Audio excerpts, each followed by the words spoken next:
Subscribe करें हमारे YouTube channel को और बेल आइकन को प्रेस करें हमारे लेटेस्ट वीडियोस को देखने के लिए।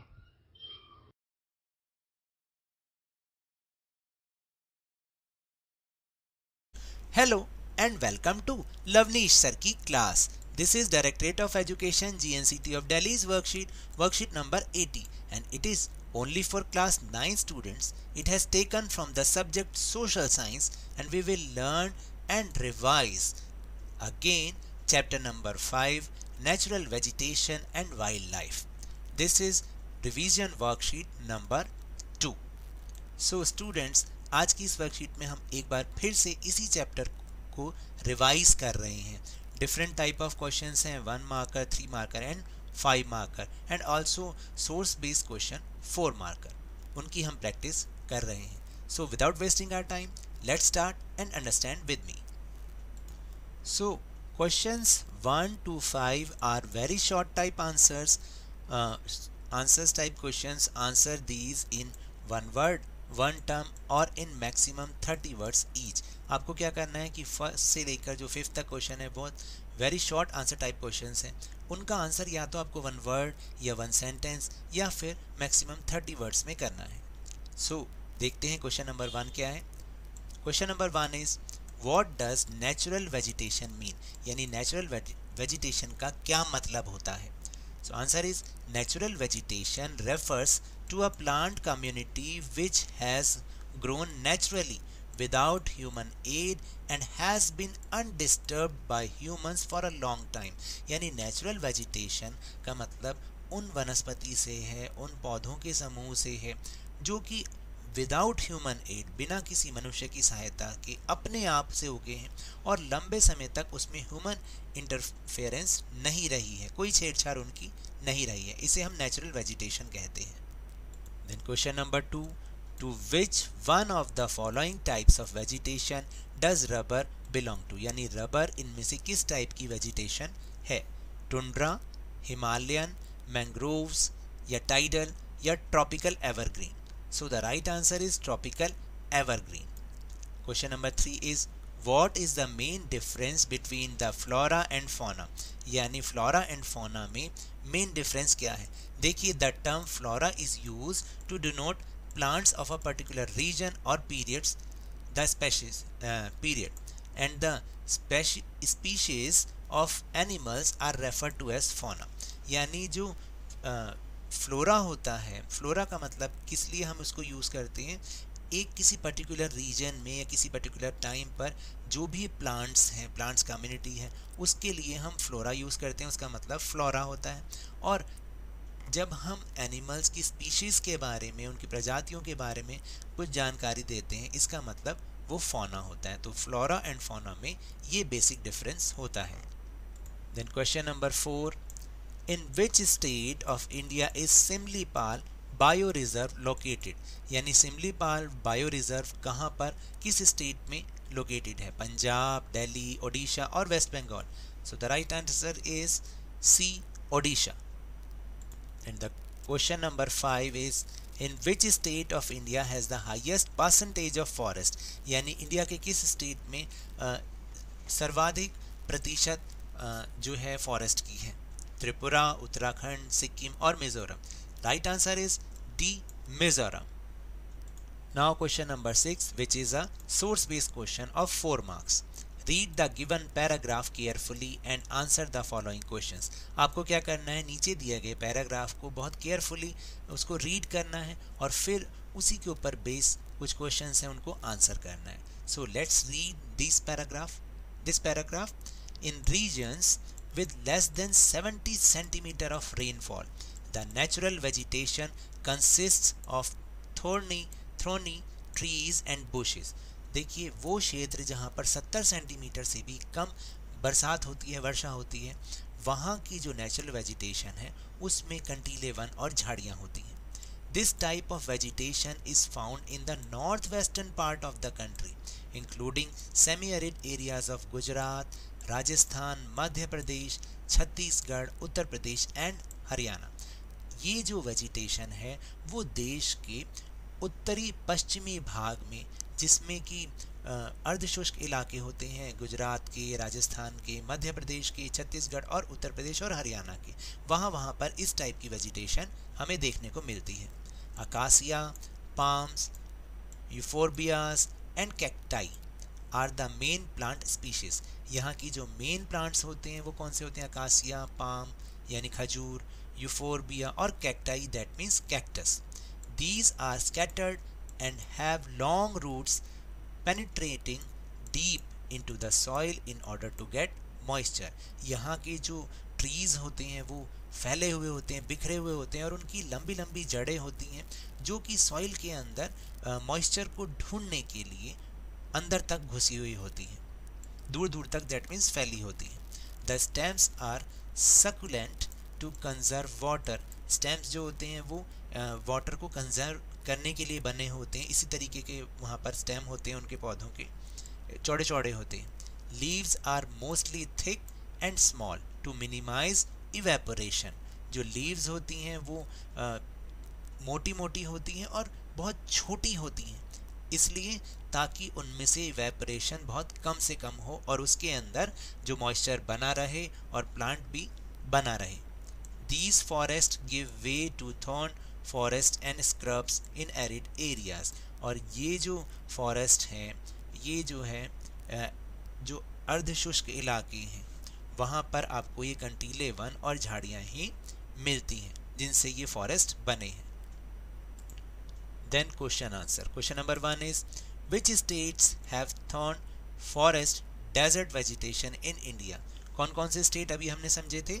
Gujarat, Rajasthan, Madhya Pradesh, Chhattisgarh, Uttar Pradesh and Haryana. Then question number 2 is in how much annual rainfall areas does desert vegetation is found? यानी कितने एनुअल रेनफॉल वाले एरिया में डेजर्ट वेजिटेशन पाई जाती है? तो answer is desert vegetation is found in regions with less than 70 centimeter of annual rainfall। यानी desert vegetation उन regions में, उन क्षेत्रों में पाई जाती है जहां पर 70 सेंटीमीटर से भी कम वार्षिक वर्षा होती है।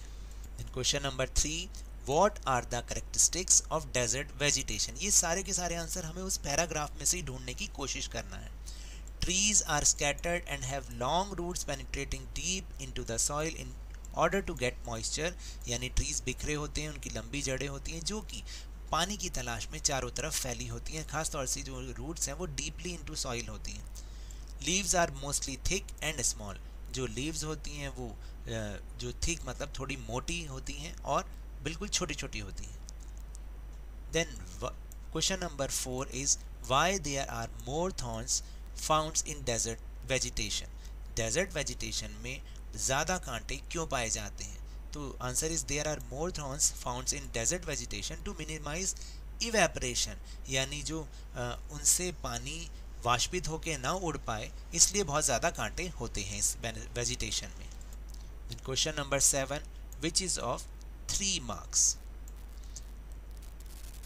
विच major types of natural vegetation are found in our country. यानी हमारे देश में किस तरीके की प्रमुख नेचुरल वेजिटेशन यानी कितने प्रकार की नेचुरल वेजिटेशन पाई जाती हैं, प्राकृतिक वनस्पतियाँ? The following types of vegetation are found mainly in our country. ये जो नीचे लिखी हुई वेजिटेशन है यही हमारी कंट्रीज में पाई जाती हैं, जैसे tropical rain forest, tropical deciduous forest, thrown forest and shrubs, mountain forest and mangrove forest. इस टाइप की वेजिटेशन हमारे इंडिया में पाई जाती है। Then question number 8 why is there more dense vegetation on the southern slopes of Himalayas than the northern slopes? यानी आप बताइएगा, इसमें जो पूछा गया है कि हिमालय की दक्षिणी स्लोप्स पर, दक्षिणी ढलानों पर उत्तरी ढलानों की अपेक्षा ज़्यादा डेंस वेजिटेशन, ज़्यादा सघन वनस्पति क्यों पाई जाती है? तो इसके मेन रीजंस हैं, देखिए the southern slopes in Himalayan region are covered with thick vegetation as compare to northern slopes of the same hills because. देखिए जो दक्षिणी ढलान है हिमालय के वो जो है बहुत ही गहरी वनस्पति से चारों तरफ फैली हुई सघन वनस्पति से घिरी हुई है कंपेयर टू नॉर्दर्न स्लोप्स। और क्या कारण है इसके? The southern slopes receive abundant sunlight which promote growth of trees whereas northern slopes are bereft of sunlight.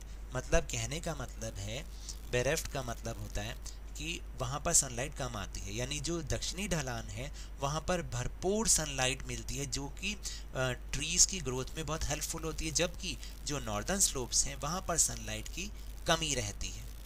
Then southern slopes experience heavy rainfall during monsoons while the northern slopes receive scanty rainfall। यानी क्या होता है इसका मतलब कि जो दक्षिणी ढलान है वो मॉनसून के दौरान उसमें बहुत ज़्यादा बरसात होती है, जबकि जो नॉर्दर्न स्लोप्स हैं वहाँ पर बहुत ही कम वर्षा होती है। Then question number 9 which is of 5 marks. Why are forest necessary for humans, यानी ह्यूमंस के लिए फॉरेस्ट क्यों ज़रूरी है। देखिए इसके बहुत सारे फ़ायदे हैं। Just like forest modify local climate, control floods and prevent soil erosion.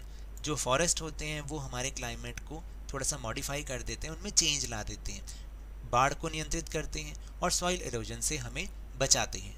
They also control wind force and temperature and increase rainfall. और ये जो है देखिए टेम्परेचर पर भी कंट्रोल करते हैं और रेनफॉल को बढ़ा देते हैं, इसमें इनकी इम्पॉर्टेंट रोल भी होता है। Trees in the forest provide humus to the soil and shelter to wild life. जैसे कि लास्ट वर्कशीट में हमने समझा था, जो ट्रीज होते हैं फॉरेस्ट के अंदर वो हमें ह्यूमस, दैट मीन्स हमें जो है खाद प्रोवाइड करते हैं, और ये वाइल्ड लाइफ का शेल्टर भी होते हैं क्योंकि जानवर कहाँ रहते हैं, फॉरेस्ट में ही रहते हैं। Then fourth is they provide raw materials to industries and many of important products to human beings। ये इंडस्ट्रीज़ को रॉ मटेरियल प्रोवाइड कराते हैं और साथ में ह्यूमन बींग्स को यानी हम लोगों को इससे बहुत सारे इंपॉर्टेंट प्रोडक्ट्स भी मिलते हैं। Then last point is forests are renewable resources and play a major role in enhancing the quality of environment। जो फॉरेस्ट होते हैं वो रिन्यूएबल होते हैं, उनको आप दोबारा भी यूज़ कर सकते हैं और ये हमारे इन्वायरमेंट की क्वालिटी को और एनहांस करते हैं और बढ़ाते हैं। सो दीज रीजंस से जो फॉरेस्ट होते हैं वो हमारे लिए ज़रूरी हैं। The last question, what are the main causes of ecosystem imbalance, यानी इकोसिस्टम के इम्बैलेंस असंतुलन के क्या क्या कारण हैं। जैसे hunting by greedy hunters for commercial purpose.